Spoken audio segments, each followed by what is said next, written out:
আসসালামু আলাইকুম বন্ধুরা, সাবিনা স্পেশাল রান্নাঘর থেকে আপনাদের স্বাগত। আমি আপনাদের আজকে ডিম দিয়ে, ডাল দিয়ে, আলু দিয়ে কিভাবে রান্না করতে হয় আমি আপনাদের শেখাবো। প্রথমেই আমি পেঁয়াজটা নিয়ে নেব। নিয়ে আমি এখানে একটা কড়াই তেল দিয়েছি, ওখানে আমি এটা দিয়ে দেবো। দিয়ে দেওয়ার পরে এটাকে আমি নেড়ে ছেড়ে নেব। নেড়ে ছেড়ে নেওয়ার পরে এটা একটু গরম হবে। দেখুন পেঁয়াজটা আমার লাল হয়ে গেছে। আমি এবারে ওখানে আদা রসুনের কুচিটা দিয়ে দেবো। আদা রসুন কুচিটা দেওয়ার পর আমি এখানে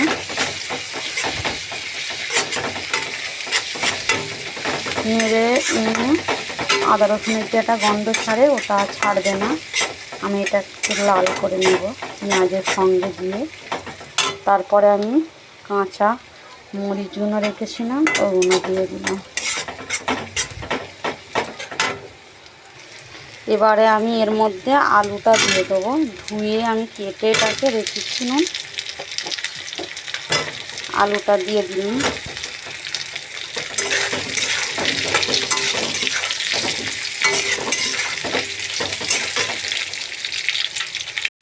এখানে আমি একটু রং দিয়ে দেবো যাতে কালারটা একটু আসে ভালোভাবে।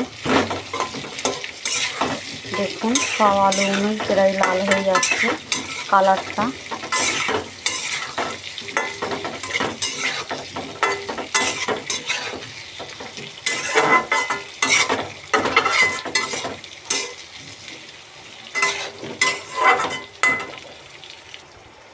দেখুন আমি এর মধ্যে জিরে দিয়ে দিচ্ছি, ধনের গুঁড়ো, লঙ্কার গুঁড়ো,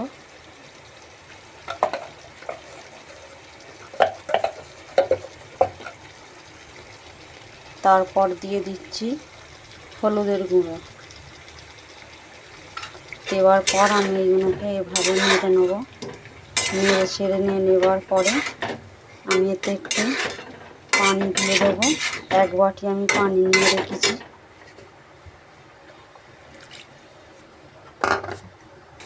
দেখুন এর মধ্যে আমি লবণ দিয়ে দেবো।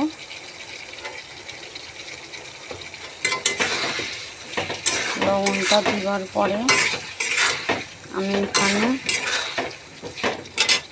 যে ডালটা যেটা আমি ধুয়ে রেখেছি ওটাকেও দিয়ে দেবো।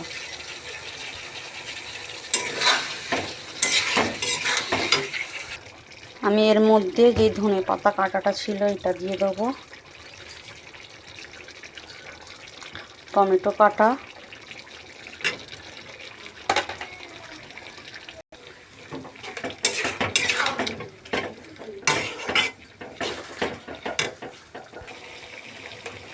আমি এক বাটি পানি দিয়ে দেবো।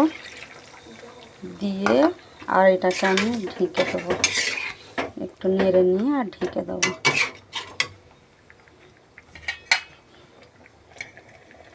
খালি ধরা হয়। দেখুন আমি এবারে ডিমটাকে ভেঙে দেবো এর মধ্যে। সব কটা ডিমই আমি দিয়ে দেবো। দেখুন কিন্তু আমার ডিম রান্নাটা হয়ে গেছে। কেমন হয়েছে বলবেন। আর ডিমটা দেখতেই পাচ্ছেন কোনোটাই ছেড়ে যায়নি, গোটাই আছে। এরকম রান্না আপনারাও যদি পছন্দ করে থাকেন নিশ্চয়ই বাড়িতে রান্না করে খাবে। আমি আরেকটা নতুন ভিডিও নিয়ে আসবো। খোদা হাফেজ।